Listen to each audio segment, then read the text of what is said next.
Et alors, je remercie Paul-Louis et le Club d'astronomie pour cette gentille invitation, qui me fait d'autant plus plaisir que c'est situé dans cet amphithéâtre, où j'ai donné mon dernier cours à l'EPF il y a de ça 3 ans, hein, je m'en souviens très bien, c'était en avril 2022. Je ne pensais pas revenir un jour, donc même si c'est provisoire, ça me touche. Alors, ouais, je vous ramène un peu dans le passé, mais je vais vous ramener encore plus dans le passé, puisqu'on va parler aujourd'hui d'une série d'observations qui a été réalisée au début du 19e siècle par un physicien qu'on a un petit peu oublié, et qui s'appelle François Arago. Donc je vais en profiter au passage, j'espère, pour réparer cette injustice, parce que je pense qu'il mérite qu'on se souvienne de lui. Et notre intérêt de ces observations, c'est qu'elles s'inscrivent dans un débat scientifique, donc au tournant des années 1810, 1810, sur la nature de la lumière. Donc c'est quelque chose dont vous avez sûrement déjà entendu parler quand vous étiez lycéen. Donc en général, ce qu'on dit dans les livres de physique, hein, aussi pour gagner du temps et parce que c'est pas des livres d'histoire non plus, hein, c'est la chose suivante. On dresse le tableau suivant. Avant, c'est-à-dire à l'époque de Newton, hein, on croyait que la lumière était faite de particules. Et puis, un certain Thomas Young est arrivé, il a fait son expérience, sa fameuse expérience des fentes Young, grâce auquel il a pu mettre en évidence les interférences. Et voilà, après, on a compris que la lumière était en réalité une onde. Alors, on va voir que c'est un petit peu plus compliqué que ça et d'autant plus intéressant, comme toujours. Alors, je vais commencer par revenir un petit peu en arrière et dresser le tableau des théories existantes sur la lumière, donc au tout début du 19e siècle. Donc, le débat remonte en fait à l'Antiquité, hein. Il y avait déjà deux théories sur la lumière à l'époque antique, avec d'une part les atomistes, pour lesquels la lumière était faite, comme tout le reste du reste, hein, d'atomes, hein, et les aristotéliciens qui pensaient qu'il s'agissait plutôt d'une ondulation de la matière un peu semblable au son. Mais tout ça est resté quand même assez spéculatif. Ça va, il n'y a pas trop d'écho, c'est bon. Tout ça est resté quand même assez spéculatif jusqu'au XVIIe siècle, où ces théories ont commencé à devenir un petit peu plus explicatives, euh, notamment grâce aux travaux de Christian Huygens, qui était partisan donc de la théorie ondulatoire, hein, de la lumière. Et donc, pourquoi il a été convaincu de cela? Eh bien, un de ses arguments est que les rayons émis de divers endroits se croisent sans s'empêcher en rien les uns les autres, hein. Donc, comment imaginer que des flux de particules pourraient se croiser sans que les particules ricochent les unes sur les autres et se gênent, hein, quelque part? Or, on n'observe pas ce phénomène avec la lumière, et ceci a convaincu Huygens que la lumière était en fait une onde un peu similaire au son. Alors, bien entendu, le son est une onde dans l'air, c'est une onde de pression. Donc, c'est quelque chose qui est de la matière, comment dire, un mouvement de la matière qui se propage.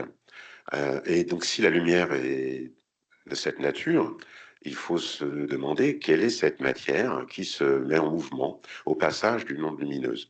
Donc, Huygens a imaginé que l'espace était rempli, puisque bien sûr la lumière nous parvient depuis les étoiles, hein, depuis des distances prodigieuses. Donc il faut imaginer que tout cet espace n'est pas vide, mais qu'il est rempli de ce qu'il a appelé l'éther luminifère. Luminifère qui signifie qui porte la lumière. On aurait pu l'appeler Lucifer, mais c'était déjà pris, donc il a préféré luminifère. Alors grâce à grâce à ces idées, euh, il a pu expliquer, donner des explications, essentiellement de nature géométrique, en dessinant des fronts d'ondes, le phénomène qui était connu à l'époque de réflexion, bien sûr c'est connu depuis très longtemps, et de réfraction de la lumière.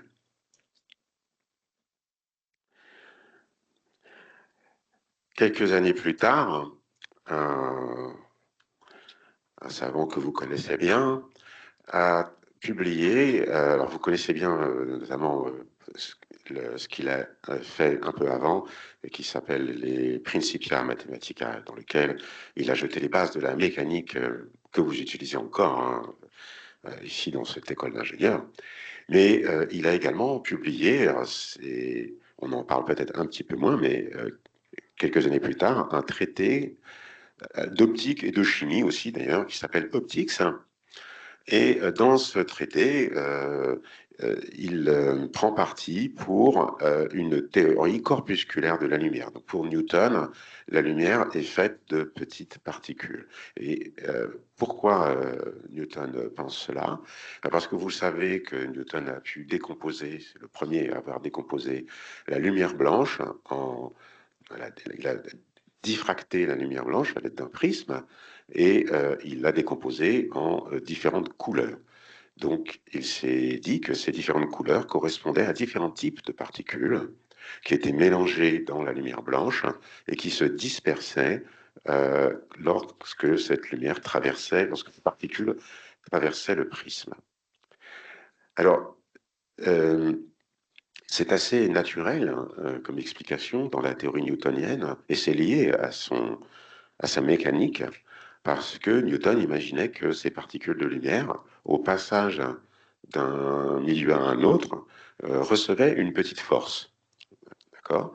Donc, par exemple, si vous avez un miroir, vous avez de la lumière qui arrive, un rayon de lumière qui est incliné comme ça par rapport à la normale, à ce miroir, elle va subir une force qui va être perpendiculaire à la surface du miroir, et donc il ne va pas altérer sa vitesse dans le sens du miroir, dans la direction du miroir, mais seulement dans le sens perpendiculaire, ce qui explique fort bien les lois de la réflexion, de l'égalité de l'angle d'incidence hein, et de l'angle de réflexion.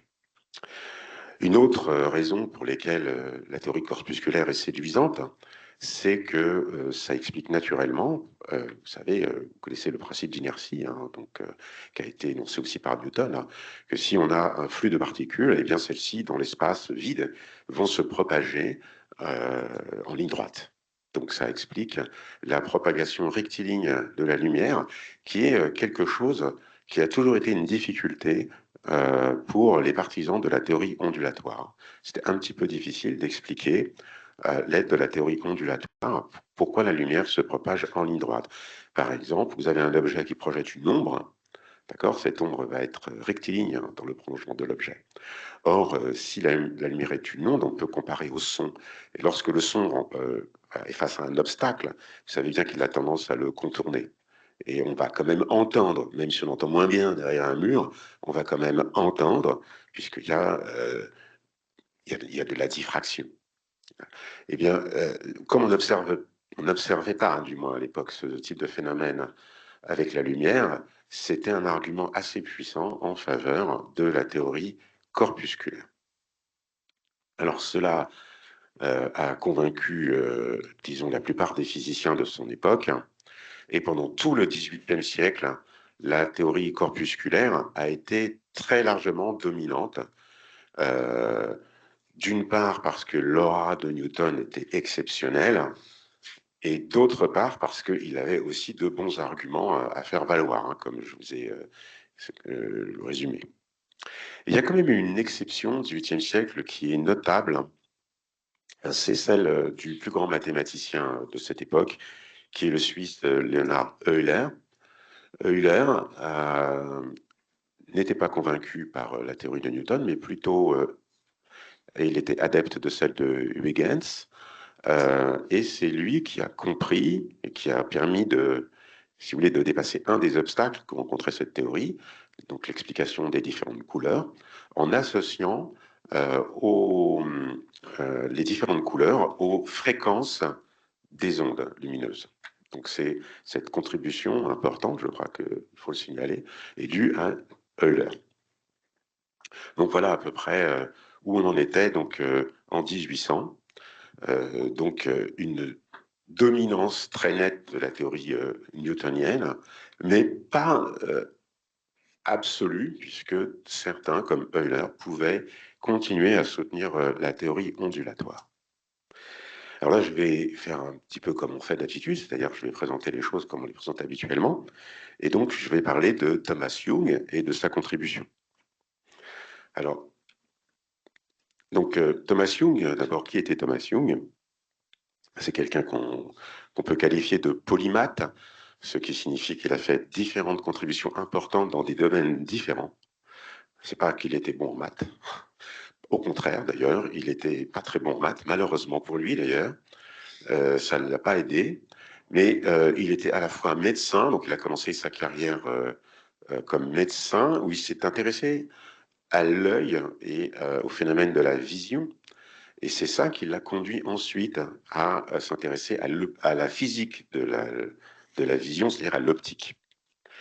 Et aussi, assez curieusement, il est également égyptologue, hein, et même si c'est pas lui qui a traduit les hiéroglyphes, hein, vous savez que c'est Champollion, il avait quand même commencé à trouver un certain nombre de correspondances entre certains hiéroglyphes et certains mots. Donc il était sur la piste, et donc sa contribution a été utile et importante pour le déchiffrement des hiéroglyphes.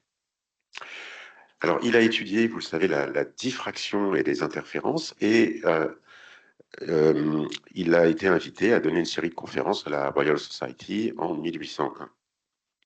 Donc vous savez, je pense vous le rappeler rapidement, mais je pense que vous avez déjà, bien sûr, entendu tous parler de l'expérience des fentes Young. Donc on a une source de lumière. Alors à l'époque, pour faire des expériences de physique, la seule source de lumière suffisamment intense, c'était le Soleil, hein. Donc on utilisait la lumière du Soleil en la déviant à l'aide de miroirs, éventuellement en la collimatant, la concentrant avec des lentilles, etc. Et donc, on a une source de lumière, on la fait passer par un écran qui est percé de 2 fentes, et un petit peu plus loin, on met un autre écran, et on s'aperçoit que ces 2 fentes, selon le principe d'ailleurs établi par Huygens, se comportent comme 2 nouvelles sources, et ces 2 sources étant en phase, il va y avoir sur l'écran des franges sombres et lumineuses qui signalent des interférences. Donc quelque chose qui est difficile à expliquer avec des particules. Hein. Comment est-ce que des particules de lumière pourraient faire de l'obscurité? Même en s'additionnant, on a un peu de mal à le comprendre. Tandis que des vagues qui montent et des vagues qui descendent, hein, si elles s'additionnent, eh bien, vous pouvez avoir eh bien, 0 vague, hein, donc une annulation de l'intensité de l'onde. Alors voilà, donc on se dit que en présentant des interférences comme ça, qui est un phénomène purement ondulatoire, vraiment caractéristique d'un phénomène ondulatoire, le débat doit être terminé. La lumière, ça ne peut être qu'une onde. En fait, les choses ne sont pas du tout passées comme ça. Les réactions ont été peu enthousiastes, c'est le moins qu'on puisse dire, voire dans certains cas hostiles. Alors, d'abord, peut-être qu'il faut préciser que ces premières conférences, il n'y avait pas les doubles fentes. Il avait plutôt fait des expériences de diffraction, mais pas des expériences d'interférence.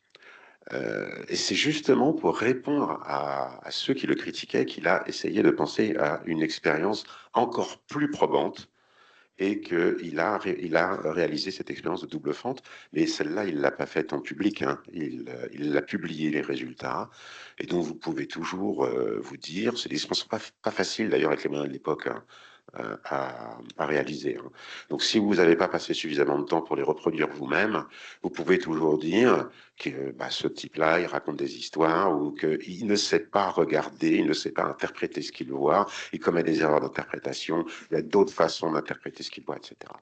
Donc, eh bien, vous voyez, une expérience aussi bonne soit-elle, c'est rarement quelque chose de crucial et qui va à elle seule modifier un débat scientifique. Parce que les scientifiques sont des humains comme les autres, ils tiennent à leurs idées, Et tant qu'ils ne sont pas absolument obligés, hein, tant qu'ils n'ont pas le pistolet sur la tempe, parce que ça devient impossible de soutenir le contraire, eh bien, ils continuent à combattre les nouvelles idées et s'accrochent à leurs idées anciennes, un petit peu comme tout le monde. Hein.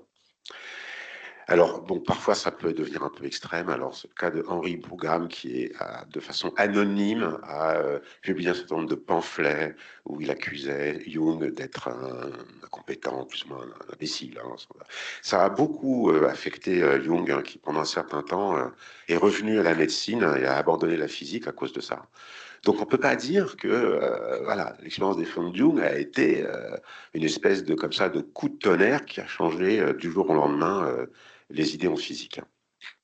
Néanmoins, néanmoins elle a eu un certain retentissement, elle a été commentée et ça a relancé le débat. Alors, il faut également dire, peut-être, alors, comme toujours, hein, toujours on dit que voilà, le premier à avoir fait ça, c'est celui-ci, c'est celui-là, c'est celle-ci, c'est celle-là. C'est rarement vrai.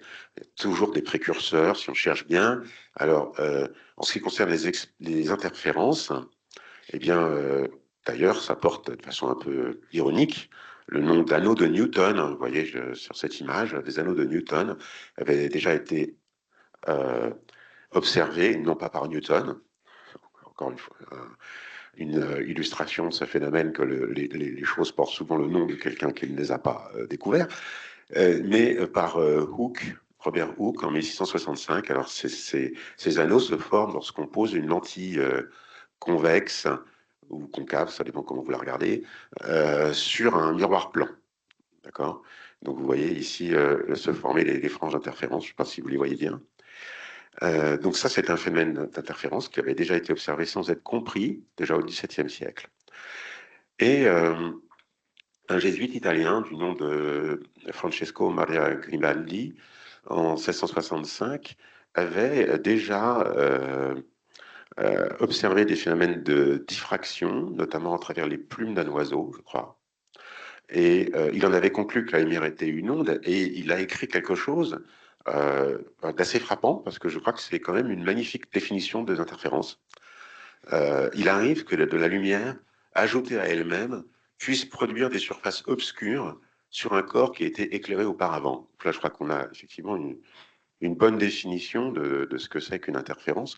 Et finalement, on voit que Jung n'était pas le premier à remarquer ce genre de phénomène. Et les travaux de Grimaldi n'étaient pas complètement obscurs. Et, non, il a été quand même très lu et commenté. C'est tombé un peu après dans l'oubli, mais sur le moment, ça a eu un certain impact. Donc finalement, on voit que Jung va surtout relancer le débat et montrer qu'il n'est pas clos et que les choses sont plus compliquées qu'il n'y paraît, plutôt que de le trancher.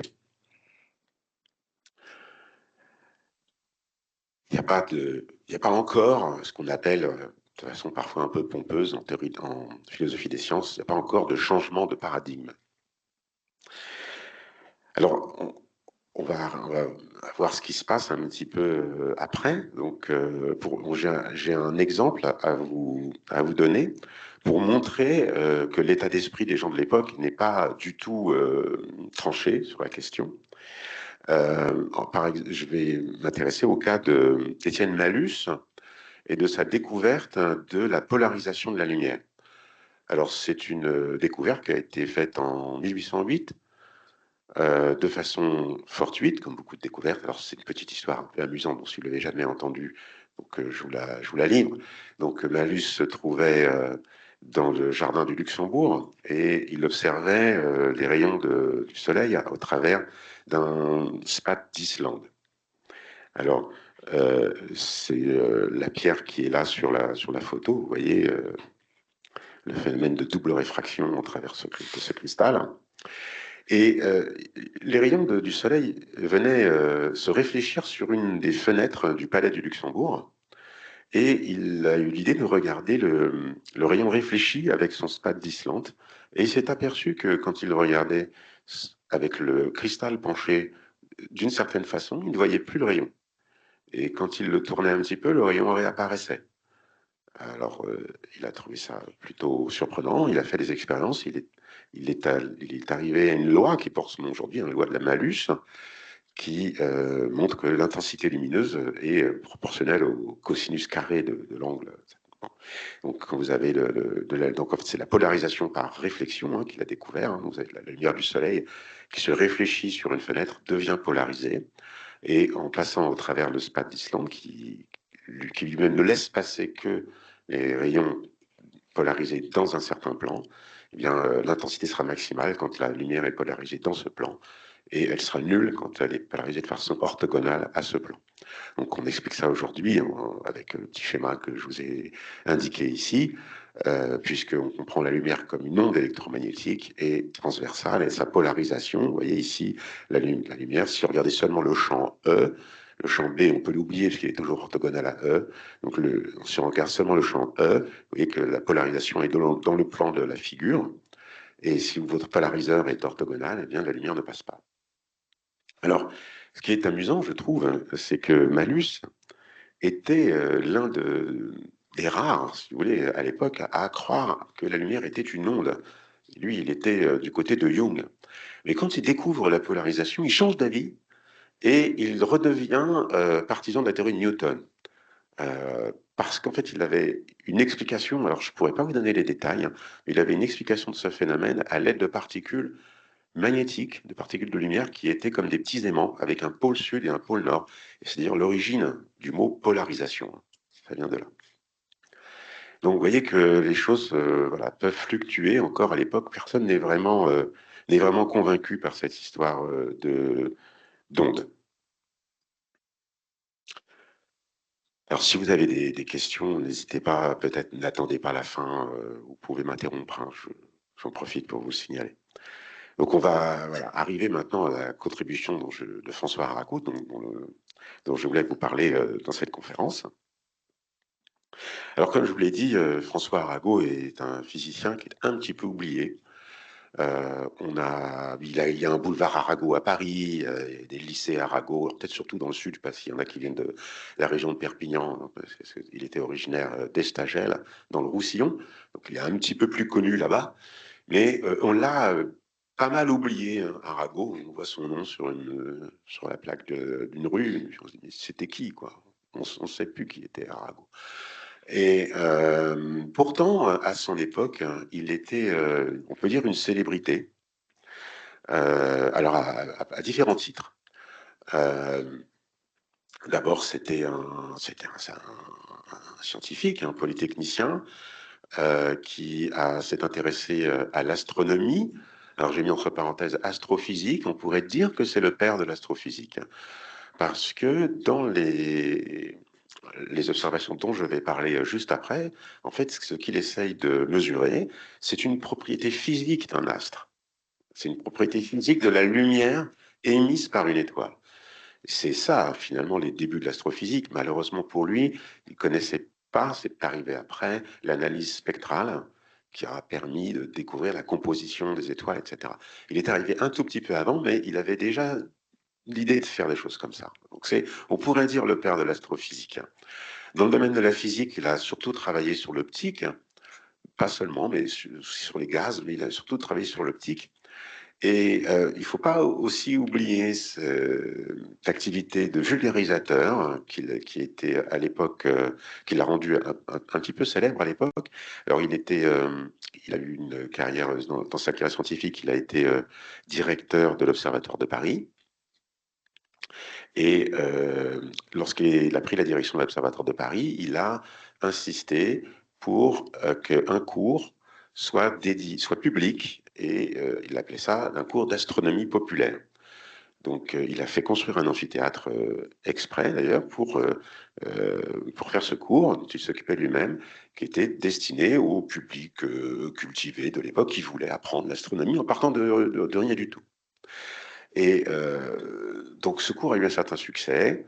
Un certain nombre de gens qui assistaient à ce cours qui ont commencé à publier des notes sans son autorisation, parfois avec des erreurs. Et donc il a lui-même écrit un livre d'astronomie populaire qui était un des premiers livres de vulgarisation scientifique. Alors, c'était pas le premier, hein, on peut penser à Fontenelle bien avant, mais en tout cas, dans le domaine de l'astronomie, c'était un des premiers. Et ce titre, Astronomie populaire, peut-être que ça vous dit quelque chose parce que vous pensez à un autre grand vulgarisateur dont on célèbre précisément les 100 ans de la mort, la semaine dernière, je crois, quelque chose comme ça. Il est mort le 7 juin 1925, c'était Camille Flammarion.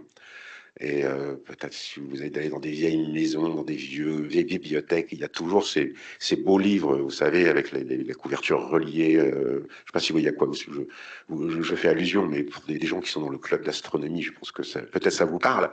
Donc c'est très beau livre de Camille Flammarion qui a été vraiment la grande vedette de la vulgarisation scientifique à la fin du 19e siècle, sont inspirés du cours d'astronomie populaire de François Arago. Hein. Donc c'est quelque part, Arago est un peu le père spirituel de Flammarion. Et puis, il a également fait de la politique, et pas qu'un peu. Il a été élu député en 1831, donc ça c'est sous la monarchie de Juillet, hein, la dernière monarchie qui a eu en France. Il a été élu avec un score absolument incroyable. Il y a beaucoup de députés qui aimeraient être élus avec un score comme ça aujourd'hui, de 90% des voix. Hein, bon, évidemment, dans sa circonscription, tout le monde le connaissait peut-être, mais en tout cas, il est resté député pendant plus de 15 ans et il a été ministre de la Seconde République. La Seconde République, 1848-1851, si mes souvenirs sont bons, une république un peu éphémère, mais à laquelle on doit quand même l'abolition de l'esclavage.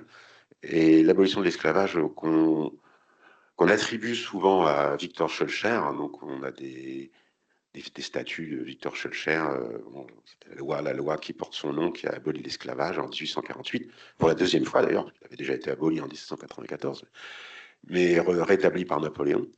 Mais cet esclavage, donc aboli par Victor Schœlcher, en réalité, c'est plutôt François Arago, puisque c'était lui qui était le ministre en charge, et il a demandé à Schœlcher d'écrire la loi et de la défendre. Mais en réalité, c'est plutôt Arago qui était à l'initiative de cette loi. Et là encore, on l'a oublié.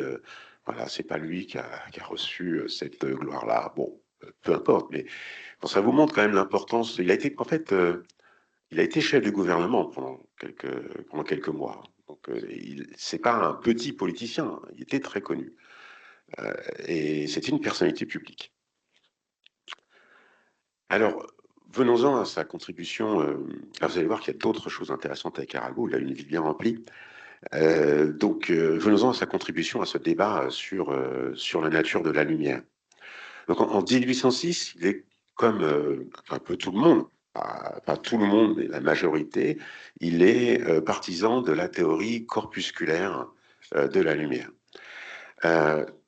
Mais quand même, il y a des doutes, il y a des expériences qui vont dans un autre sens. Alors, comme toujours, il faut essayer de multiplier les observations, les expériences, et de mettre en jeu des phénomènes différents. Donc, plutôt que des phénomènes d'interférence, comme avait fait Jung, il va s'intéresser à un autre aspect. Il a l'idée de comparer la vitesse. Alors, c'est lui ou c'est Laplace. Il était à l'école polytechnique à l'époque, et il était encore élève. Hein, donc, Laplace, c'était quelque part, on dirait aujourd'hui, son, son patron de mémoire de Master 2, voilà, quelque chose comme ça. Donc peut-être que l'idée de Laplace. Mais en tout cas, l'idée c'est de comparer la vitesse de la lumière prenant de différentes étoiles. Alors pourquoi cette idée étrange en 2 mots? Eh bien, tout simplement parce que si la lumière est une onde, eh bien vous savez que la vitesse d'une onde ne dépend que du milieu dans lequel cette onde se propage. Donc si la lumière est une onde, eh bien sa vitesse doit être la même, quelle que soit l'étoile qui émet cette lumière, puisque cette lumière va se propager dans l'éther, et donc elle aura la vitesse de la lumière dans l'éther, qui est la même pour toutes les étoiles. Or, au contraire, si la lumière est faite de particules, eh bien, les étoiles qui sont en mouvement par rapport à la Terre, les étoiles qui vont aller, disons, qui vont s'éloigner de la Terre, elles vont envoyer de la lumière qui sera en quelque sorte ralentie, les particules de lumière, tandis que si l'étoile s'approche de la Terre, eh bien, elle va propulser, elle va ajouter sa propre vitesse. C'est une simple addition des vitesses cinématiques galiléennes. Eh bien, elle va ajouter sa propre vitesse à celle de ces particules de lumière, des particules qu'elle émet, et donc la lumière de cette étoile devrait aller plus vite. Et donc, ceci devrait permettre de trancher entre les deux théories. Alors, comment faire pour comparer ces vitesses? Alors, il ne s'agit pas de mesurer la vitesse de la lumière de l'étoile A et de l'étoile B et de comparer les résultats, mais de voir plutôt s'il n'y en a pas une qui va plus vite que l'autre, tout simplement. C'est simplement cet aspect-là. Ce n'est pas une mesure absolue de la vitesse, mais c'est une comparaison en utilisant la réfraction. Alors, en effet, les deux théories, corpusculaire et ondulatoire, sont compatibles avec la loi expérimentale de Snell-Descartes, que vous connaissez bien. Et que nous dit cette loi? Je vous ai refait le petit schéma. Alors, la loi, elle est en bas, vous voyez, donc N2 sur N1 égale sinus θ1 sur sinus θ2. Et l'angle θ1, c'est l'angle que fait la lumière incidente avec la normale. Vous voyez, ici, c'est une surface de séparation entre deux milieux, qui peuvent être le vide et puis le vert de la lunette astronomique, ou de son prisme, parce qu'il va utiliser un prisme, en fait. Et N2 et N1, ce sont les indices les indices des milieux. D'accord. Et l'indice du milieu, il est lié à la vitesse de propagation de la lumière dans le milieu. Donc, on a, en fait, vous voyez que l'angle de réfraction va être proportionnel, enfin, va être lié, pas proportionnel, mais va être lié à la différence de vitesse entre les deux milieux. Ça, c'est vrai dans les deux théories. Alors, comment Newton expliquait cela? Il expliquait cela d'une façon assez simple, d'un point de vue mathématique, mais c'est tout bête. Vous avez les corpuscules de lumière qui arrivent avec un vecteur vitesse V1. Alors, ce vecteur vitesse V1, il a une composante Vx1 qui est parallèle à la surface de séparation et une composante Vy1 qui est normale, qui est orthogonale à la surface de séparation.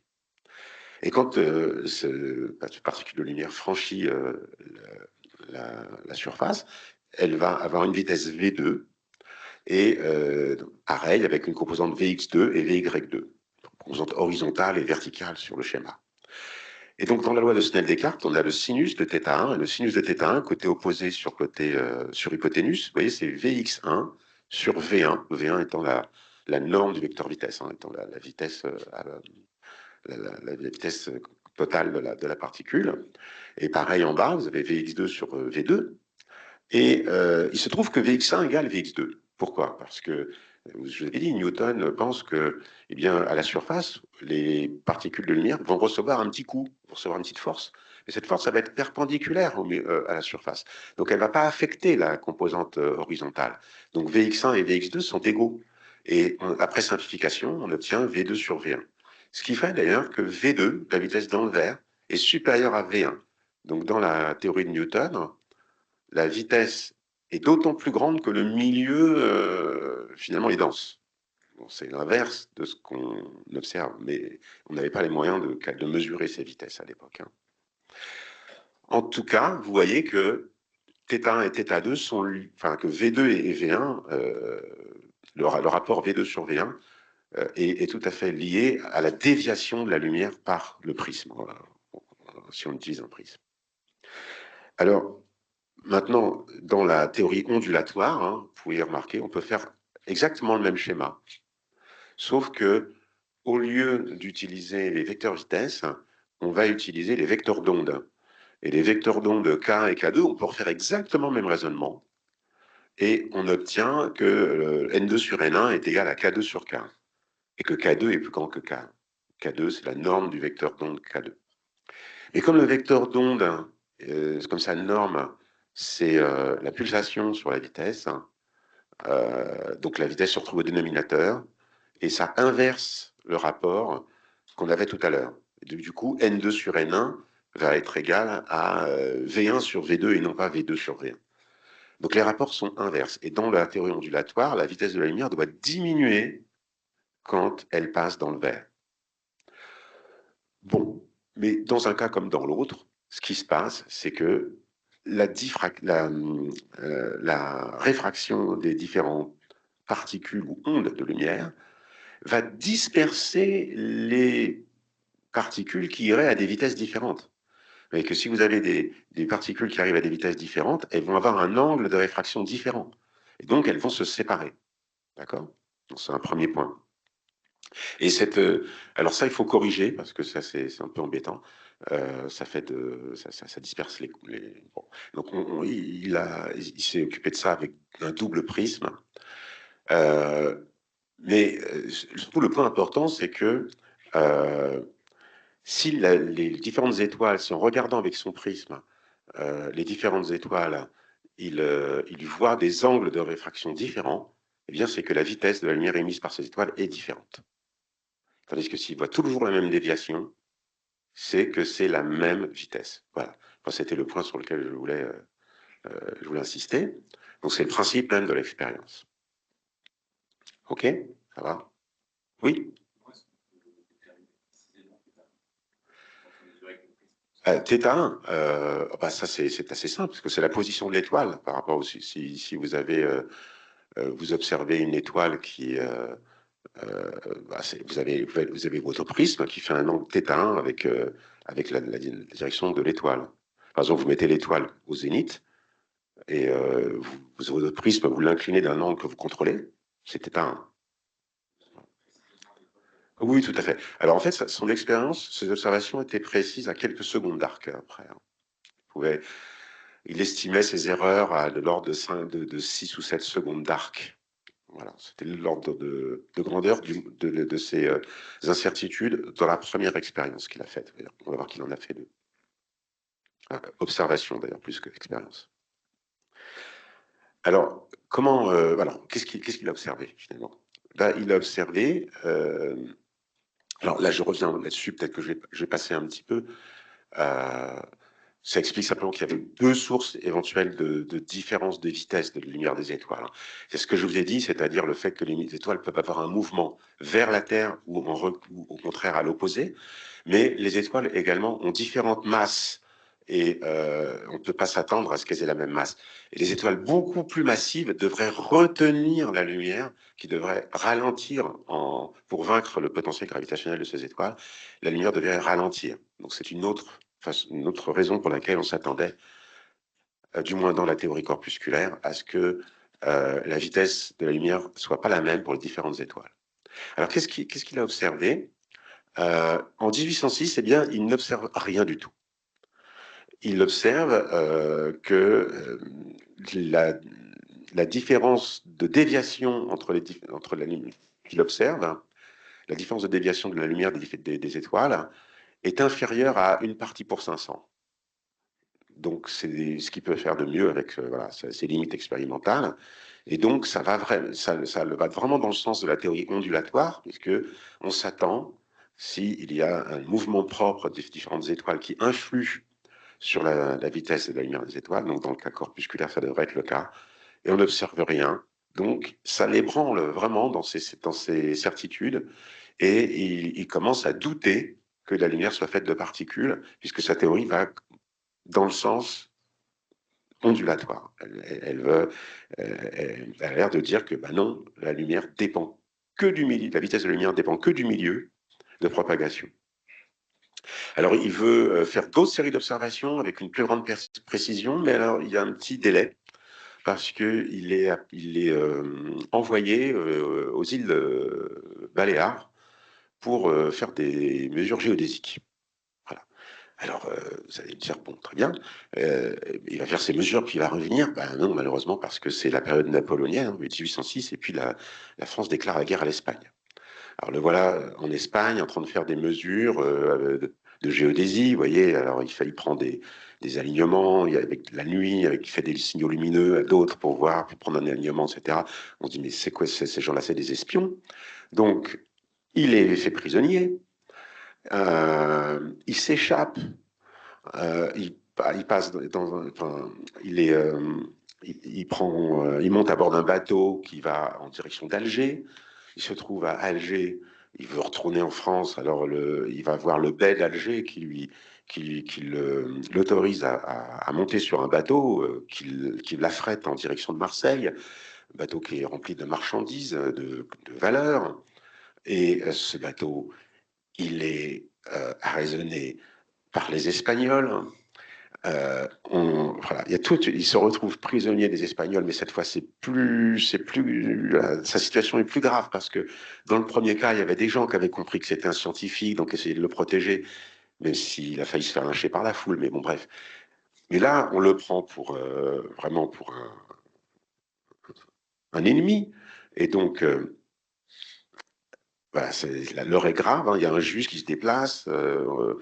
Il risque la mort, mais heureusement pour lui, le bey d'Alger apprend que son bateau a été capturé par les Espagnols.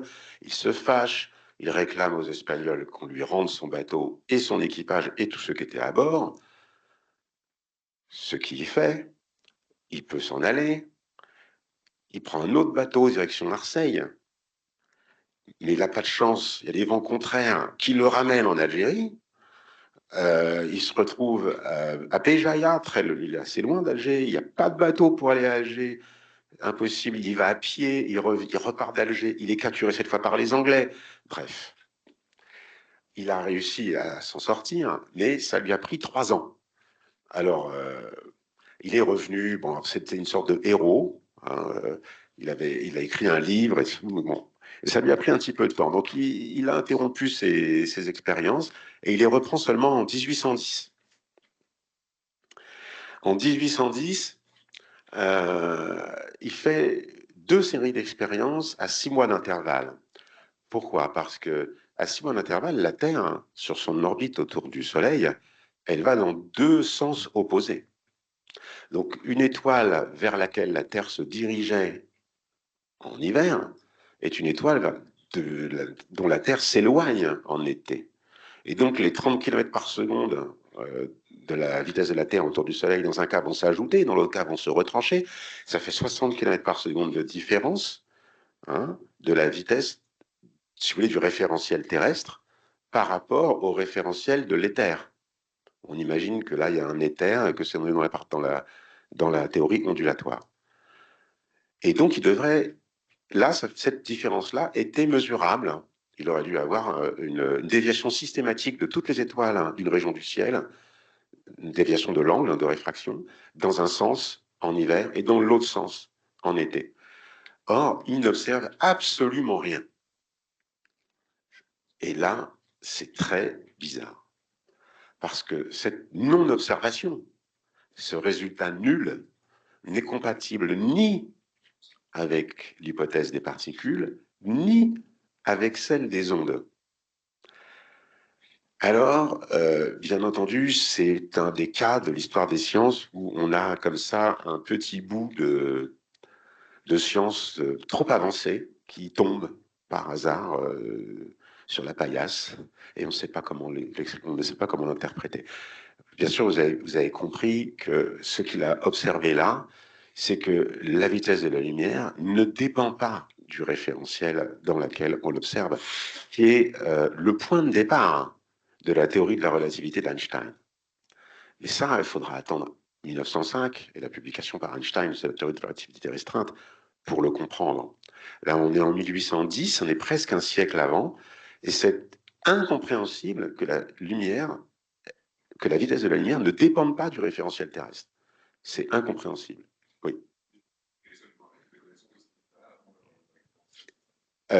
Donc, vous me demandiez si Michelson et Morley avaient connaissance de ce résultat. Absolument. Absolument. Alors, comment on fait quand on a un résultat expérimental extrêmement étrange comme ça? Eh bien, on est extrêmement malin. Et alors, parfois, ça nous perd, hein, d'être trop malin. Alors voilà comment Arago l'a interprété. Il a dit, eh bien, en fait, Newton avait raison. La lumière est bien faite de particules. Vous voyez, ça repart encore dans l'autre sens. La lumière est bien faite de particules, et les étoiles émettent des particules dans toute une gamme de vitesses. Mais l'œil humain n'est sensible qu'à une gamme étroite de vitesses. Donc, on n'observe aucune variation. Parce qu'en fait, il y a de la variation, Mais quand la lumière change de vitesse, elle devient trop rapide ou trop lente pour être visible. Et par contre, celle qui était un peu trop rapide devient visible. Et au final, on voit la même chose. C'est un biais de sélection. L'œil humain sélectionne uniquement la gamme de vitesse qu'il est capable de voir. Et donc, c'est normal qu'on ne voit rien. On ne voit que ce que notre œil peut voir. Toutes les autres déviations sont invisibles. Alors, c'est assez malin, on peut le dire, et d'autant plus malin que, enfin, c'est pas une idée qui vient au hasard. Quelques années avant, on a découvert les rayonnements infrarouges et les rayonnements ultraviolets. Et donc, de la lumière qu'on ne peut pas voir, c'était une idée dans l'air à l'époque. Et voilà comment cette expérience, qui aurait dû être vraiment jouer un rôle extrêmement important pour trancher le débat, en fait, ne le tranche pas du tout. Même l'envoie dans le mauvais sens, en quelque sorte. Alors, que s'est-il passé ensuite? Alors, on peut pas faire une conférence comme ça sur la nature de la lumière sans parler d'Augustin Fresnel, puisque c'est lui qui va apporter euh, qui va apporter une contribution absolument décisive à ce débat. Alors, d'abord, Fresnel il s'intéresse à la nature de la lumière de façon expérimentale. Il reproduit il se retrouve à un moment donné, il est un peu coincé chez lui, il occupe son temps à faire un peu comme nous quand on était confinés, vous voyez. Alors je ne sais plus pourquoi, c'était probablement 1815, vous voyez, c'était l'époque des 100 jours napoléoniens, donc Fresnel n'était pas du bon côté, donc bref, il doit se cacher, donc il en profite pour faire des expériences d'optique, et il refait certaines des expériences qu'avait faites avant lui Thomas Young. Et il conclut, comme Jung, que la lumière est une onde. Il en parle à Arago, il y a les polytechniciens aussi, ils se connaissent, il en parle à Arago, qui, lui, connaissait les travaux de Jung, et incite Fresnel à les lire, et il y aura comme ça toute une correspondance entre ces trois personnages, hein. Jung, Fresnel et Arago vont faire une petite communauté scientifique à eux trois, si vous voulez, et leur correspondance, et les idées vont naviguer de l'un à l'autre comme ça, hein. Vraiment, ces trois-là sont indissociables, hein, si vous voulez, dans cette histoire-là. Et ce que va faire Fresnel, et ce dont on n'était pas capable ni Jung ni Arago, c'est la théorie mathématique précise de l'optique ondulatoire. Donc vous connaissez bien, vous avez, je pense, déjà touché le sujet. Et pourquoi c'est fondamental? Parce que c'est uniquement en intégrant toutes les contributions de toutes les sources secondaires, hein, que selon le principe de Huygens, le long d'un front d'onde, hein, vous avez des sources, chaque point agit comme une source secondaire. Et c'est seulement en intégrant toutes ces contributions avec des calculs intégrales qu'on arrive à mesurer, par exemple, que derrière un obstacle, effectivement, il y a une sorte de pénombre qu'on ne voit pas, mais l'intensité lumineuse, quand vous vous écartez de la droite, hein, de la rectiligne, de la direction rectiligne derrière l'obstacle, eh bien, l'intensité lumineuse décroît exponentiellement. Et donc, ça explique cette propagation rectiligne, quand on avait du mal à comprendre avant, dans le cadre ondulatoire. Et également, il ne se contente pas si vous voulez, de prédire la distance interfrange, hein, ce que était capable de faire Jung lors des expériences d'interférence, mais il peut calculer l'intensité de façon précise en fonction de l'angle, etc. Donc sa théorie est mathématique et prédictive, et d'ailleurs il y a une petite histoire aussi qui convient de raconter, parce que lorsque Fresnel présente son mémoire devant une assistance très illustre, hein, dont fait partie Siméon Denis Poisson. Alors, Poisson, vous savez que c'est un grand physicien qui a contribué à beaucoup de domaines, et c'était un fervent newtonien, et donc Poisson défendait la théorie de corpuscules de Newton. Et lorsque Fresnel a a présenté sa théorie ondulatoire, Poisson lui a rétorqué la chose suivante. Mais si, dans ce cas, vous considérez un écran parfaitement circulaire, selon votre théorie, il doit y avoir de la diffraction au bord de cet écran. Et cet écran qui fait une tache, tout le monde sait que la tache derrière, l'ombre derrière l'écran circulaire sera un cylindre. Hein. Eh bien, il doit y avoir, il doit y avoir au contraire une sorte de cône, comme ça, avec dans l'axe de l'écran, un point brillant, puisque toutes les sources secondaires du bord du disque sont en phase. Et il y a le même trajet optique pour aller jusqu'à ce point qui est sur l'axe. Et donc, vous avez une tache lumineuse à l'intérieur de l'ombre derrière un objet parfaitement circulaire. Or, on n'a jamais vu ça. C'est aberrant. Alors, Arago va tout de suite faire l'expérience et il met en évidence que effectivement, dans l'ombre, il y a un point lumineux qu'on appelle aujourd'hui soit la tache de Fresnel, soit la tache d'Arago, soit la tache de Poisson. Alors, Poisson, lui, il pensait que c'était absurde et que ça n'existait pas. Mais là aussi, parfois, on nomme des choses comme ça en leur donnant le nom d'une personne qui y a pensé sans y croire. Bon. Quoi qu'il en soit, c'est une magnifique expérience d'optique. Aujourd'hui, qu'on peut réaliser avec des lasers. Alors, je ne suis pas du tout un expérimentateur. Je ne sais pas comment ils ont fait à l'époque pour voir cette tâche. C'est pas facile du tout. Mais bon, ils l'ont vu. Et si vous voulez la voir sur Internet, vous avez des vidéos. Si vous n'avez jamais vu ça, c'est vraiment une belle expérience. Mais alors là, oui, après cette prédiction de la tâche de Poisson, Arago, Fresnel, et après sa mise en évidence, euh, la communauté scientifique va changer d'avis, il va y avoir un basculement vers la théorie ondulatoire de façon assez massive. Et, euh, et du coup, puisque maintenant on sait que la lumière est une onde, hein, après cette fameuse expérience, hein, comment ça se fait que Arago n'a pas pu détecter la vitesse du référentiel terrestre par rapport au référentiel de l'éther dans son expérience? Il faut l'expliquer. Il faut l'expliquer, et c'est encore Fresnel hein, qui va tenter de l'expliquer en, en imaginant que la Terre entraîne l'éther avec elle. Vous voyez, faisons une analogie avec le son. Vous voyez, vous avez une source de sonore qui va se déplacer par rapport à vous. Et vous allez vous déplacer soit dans la direction de cette source, soit dans la direction opposée. Mais si vous entraînez l'air avec vous, eh bien, vous, normalement, cette vitesse, la vitesse du son doit varier dans votre référentiel, puisque d'accord, votre référentiel se déplace par rapport au référentiel de l'air. Mais si vous entraînez vous entraînez l'air avec vous, ça ne varie plus. Imaginez que vous entraînez l'air avec vous, à ce moment-là, la vitesse ne varie plus. Oui, vous êtes dans une voiture, un véhicule complètement hermétique, et le son va passer à l'intérieur, et à l'intérieur, il va se propager à la vitesse du son dans l'air de votre voiture. Donc, ça sera toujours la même vitesse. Vous ne verrez pas la différence par rapport à la source.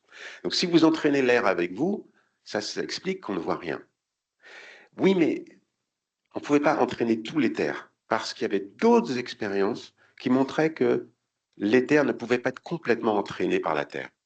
C'était le phénomène d'aberration stellaire qui a été détecté par Bradley, je crois, ça va être à la fin du XVIIIe siècle, et qu'en fait, lorsque la Terre se déplace sur son orbite, eh bien, il y a toutes les étoiles, la vitesse, enfin, comment dire, l'angle d'incidence de la lumière de toutes les étoiles est légèrement décalé. C'est tout à fait ce qui se passe quand vous marchez sous la pluie. Vous voyez, vous avez une pluie qui est parfaitement horizontale, mais vous marchez dans votre référentiel, les gouttes de pluie sont légèrement inclinées. Eh bien, la même chose se produit pour la lumière. Et si la Terre entraînait l'éther complètement avec elle, eh bien, ce phénomène n'existerait pas. Or, il avait été détecté. Donc, vous êtes face à deux choses contradictoires. Vous devez à la fois entraîner un peu l'éther, mais pas complètement. Et Fresnel a postulé un coefficient d'entraînement qui était proportionnel à V sur C. Je ne sais plus exactement Il y avait les indices également qui jouaient. Et avec son coefficient d'entraînement partiel de l'éther, il était capable de montrer qu'à la fois l'aberration stellaire existait, mais que l'expérience d'Arago ne pouvait pas déceler, parce qu'elle n'était pas assez précise, les, euh, les, euh, les différences de vitesse de la lumière des différentes étoiles. Et en fait, ce coefficient de Fresnel permettait en fait d'expliquer toutes les expériences du premier ordre en V sur C. Et c'est seulement l'expérience de Michelson et Morley, donc en 1887, qui était d'une précision encore plus grande, hein, qui était du second ordre en V sur C, c'est-à-dire qu'elle était capable d'avoir d'une précision de l'ordre de V sur C au carré, où V est la vitesse de la Terre et C la vitesse de la lumière. Oui, c'est une expérience d'une précision extraordinaire, hein, comme souvent les expériences d'interférométrie. Et c'est uniquement cette expérience-là qui a rebattu les cartes, puisque là, on ne pouvait plus l'expliquer à l'aide de ce coefficient de Fresnel. Voilà. Alors, je vais m'arrêter là. Je vais peut-être faire juste un bref retour sur les différentes étapes.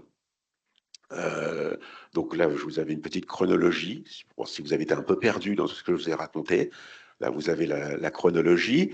Vous voyez qu'après, on ne s'est pas arrêté, hein, après la découverte de la tache de poisson, puisque l'étape d'après, c'était d'essayer de mesurer la vitesse absolue de la lumière dans un autre milieu que le vide, que l'éther. Et Arago a demandé à Foucault de mesurer la vitesse de la lumière dans l'eau. Puis Fizeau a également mesuré la vitesse dans de l'eau courante et de l'eau qui allait l'eau allait dans un certain sens, puis elle est dans le sens inverse.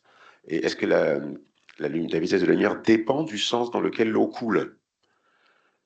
Alors, il se trouve que ces expériences étaient suffisamment précises pour mesurer, enfin, pour qu'on ait pu mesurer une déviation par rapport aux prédictions de Fresnel. C'est-à-dire c'était du premier ordre en V sur C. C'était pas aussi précis que l'expérience de Michelson et Morley. C'est une espèce de précurseur, mais c'était pas aussi précis. Et donc, ça restait compatible avec la théorie de Fresnel. Puis ensuite, bien sûr, il y a eu la théorie électromagnétique où la lumière a changé un petit peu de statut, ce qu'on a vu maintenant comme une onde électromagnétique, mais on gardait quand même toujours l'éther, parce qu'on en avait absolument besoin, d'une part pour expliquer ces différentes expériences où on ne voyait pas des variations de vitesse qu'on aurait dû voir, et d'autre part parce qu'on était toujours dans une vision du monde qui était une vision mécaniste, qui était issue héritée de Descartes et Newton, hein, où on tentait d'expliquer tous les phénomènes à l'aide de la mécanique. Donc dans les premiers temps, hein, les champs électriques et magnétiques de Maxwell, hein, des équations de Maxwell, Maxwell, lui, les comprenait comme des artifices mathématiques, mais qui résumaient une réalité mécanique derrière, qui devait être des champs de vitesse ou de pression à l'intérieur de l'éther. Donc l'éther était toujours là, derrière, quelque part dans l'arrière-plan, pour expliquer les choses en profondeur. On imaginait que c'était vraiment ça la clé et la pierre manquante, finalement. Une fois qu'on aurait compris la nature vraiment de l'éther, on aurait peut-être terminé la physique. Bon, ou du moins une partie de la physique. Et bien sûr, non, ça s'est pas passé comme ça. Voilà. Euh, donc, vous avez pu voir dans ces petites histoires que, bah, comme toujours, hein, en science, c'est jamais une expérience qui décide. C'est toujours plus compliqué. Il y a des interprétations diverses. Il en faut plusieurs. Et il faut aussi, c'est important, une théorie mathématique prédictive.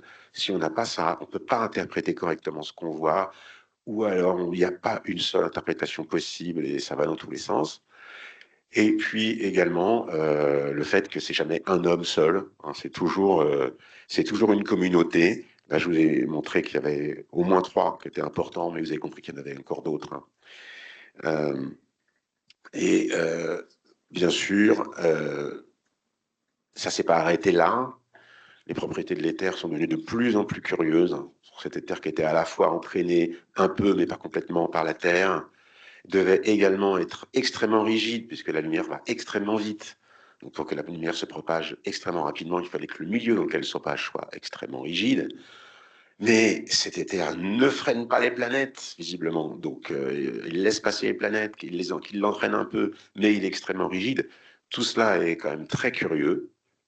Et c'est seulement à partir de la relativité restreinte d'Einstein qu'on pourra se débarrasser de cet éther qui était devenu un peu trop encombrant. Et ce qui mettra fin au projet de mécaniste initié par Descartes et Newton. Pour terminer, je vous donne quelques éléments de bibliographie que j'ai utilisés.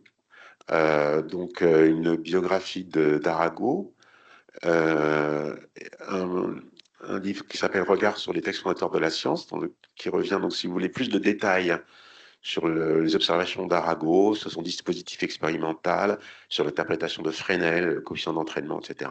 Donc vous pouvez, je vous renvoie à cet ouvrage. Et également, je mentionne un site internet qui est absolument excellent. Donc, si vous ne le connaissez pas, je vous invite à le consulter, qui s'appelle Scores in the Stars, qui est fait par un professeur de physique, un professeur d'optique dans une université américaine, mais je ne sais plus laquelle. Et donc là, l'article en question, c'est What a Dry Arago's Experiment. C'est un très bon site, malheureusement, qui n'a pas d'index, donc vous devez fouiller un peu pour trouver ce qui vous intéresse. Mais il y a plein de choses, c'est une vraie mine. Je vous remercie beaucoup pour votre attention et je suis à vous si vous avez des questions.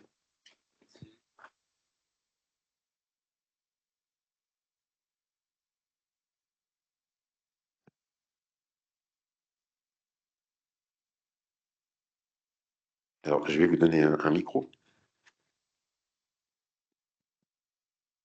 Déjà, merci beaucoup pour cette conférence. C'était très intéressant. Les physiciens de nos jours, maintenant, ils sont d'avis de dire que la lumière est une onde ou une corpuscule? Ah, je m'attendais à cette question qui est extrêmement embarrassante. Parce que, pour faire court, c'est ni l'un ni l'autre. Voilà. On dit parfois que c'est un petit peu l'un, un petit peu l'autre, en fonction de la façon en fonction du montage expérimental, si vous voulez. Dans certaines expériences, ça va se comporter comme une onde, dans certaines expériences, ça va se comporter comme une particule.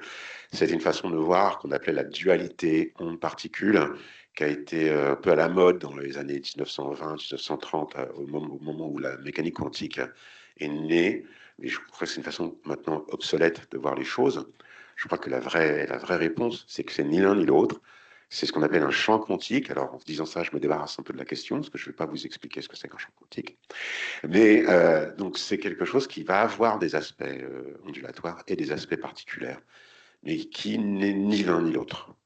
Si vous voulez, c'est parce que si vous vous demandez si c'est une onde ou une particule, c'est comme se demander si un objet a une position ou une vitesse.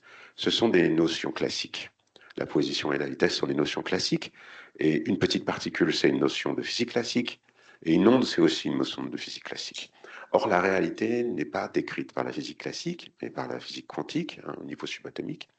Et ces concepts-là, qui sont des concepts intuitifs, que nous avons, nous, Homo sapiens, avec nos moyens limités.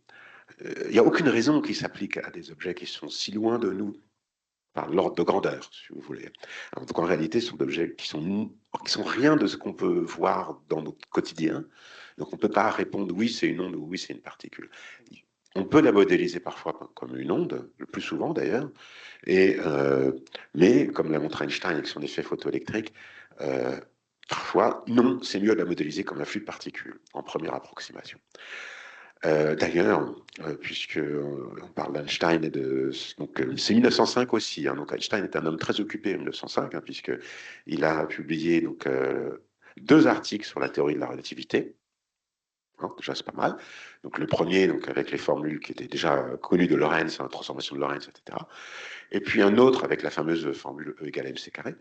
Et il a publié un troisième article qui était sur l'effet photoélectrique. Donc, hypothèse que c'était pour expliquer cet effet, c'était mieux d'imaginer que la lumière était faite de petits grains, des quantas de lumière, et puis un autre encore sur le mouvement brownien. En tout cas, cette histoire de quantas de lumière, ça lui était beaucoup reproché. Je crois que c'est Robert Millikan, qui est un expérimentateur américain, qui a ensuite fait des expériences sur l'effet photoélectrique, qui disait que l'hypothèse d'Einstein is reckless, it flies in the face of the well-known facts, well-established facts of interference. Donc j'aime bien cette expression, ça vole dans la figure de ce qu'on sait déjà, quoi. Donc, et contrairement à ce qu'on entend parfois dire, on disait oui, Einstein est en avance sur son temps, la relativité, on l'a pas cru, etc. C'est pas vrai du tout. La théorie de la relativité restreinte, beaucoup de gens étaient sur la piste. Et la façon dont Einstein a bien synthétisé les choses, et si vous voulez, ça a été très bien accueilli, au contraire. Et par contre, son article sur l'effet photoélectrique, euh, il était devenu gênant presque dans son CV, parce que jusqu'à ce qu'on... Justement, c'est même Robert Millikan qui a démontré expérimentalement que Einstein avait raison. En tout cas, les prédictions qu'il faisait s'avéraient correctes. Mais jusque-là, personne n'y croyait vraiment. Donc là, c'est bien 10 ans après. Et lorsqu'il devait chercher un poste de professeur d'université, donc il avait demandé l'appui de Max Planck, qui soutenait Einstein. Hein. Donc Planck écrivait Einstein, très brillant, cette théorie de la relativité, c'est extraordinaire. Bon, d'accord, il y a cette histoire d'effet de quanta de lumière, donc ça c'est n'importe quoi, mais il ne faut pas lui en vouloir. Hein, faut pas lui... C'est drôle parce que c'est Planck qui dit ça. Alors que, bien sûr, les quantas de lumière, Einstein a eu l'idée parce que Planck avait utilisé les quantas pour le corps noir. Bon. Mais Planck lui-même n'y croyait pas vraiment à son propre truc. Hein. Il pensait que c'était voilà, une hypothèse qui allait disparaître.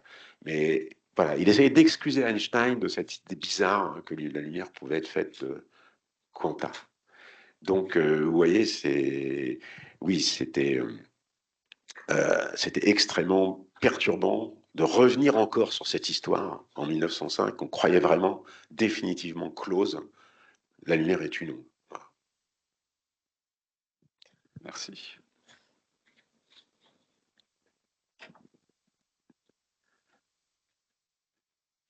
Est-ce qu'il y a d'autres questions? Oui. Je me demandais juste comment l'histoire de l'interprétation d'Arago de ces résultats expérimentaux sur, enfin son interprétation en termes de filtrage là, comment ça avait pu finalement le faire basculer du côté corpusculaire et le faire finalement invalider le côté ondulatoire. Oui, c'est une bonne question. Parce qu'il n'y a pas, il y a pas de logique immédiate. Non, je suis d'accord avec vous.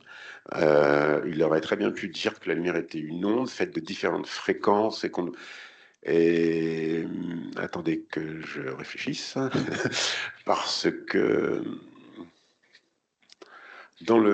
avec un cadre purement ondulatoire, est-ce qu'il pouvait,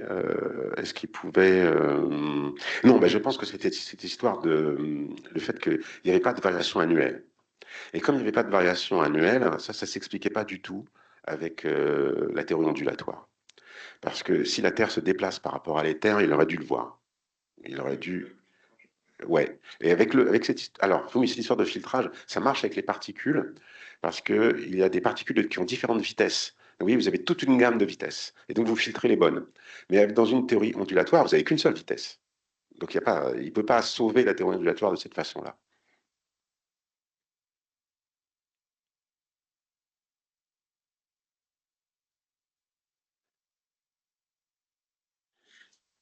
Oui, donc ça montre un peu le côté parfois ironique et paradoxal hein, d'une très bonne expérience et qui aurait dû aller dans un sens et finalement la conclusion est inverse pour des raisons parfaitement justifiables. Hein.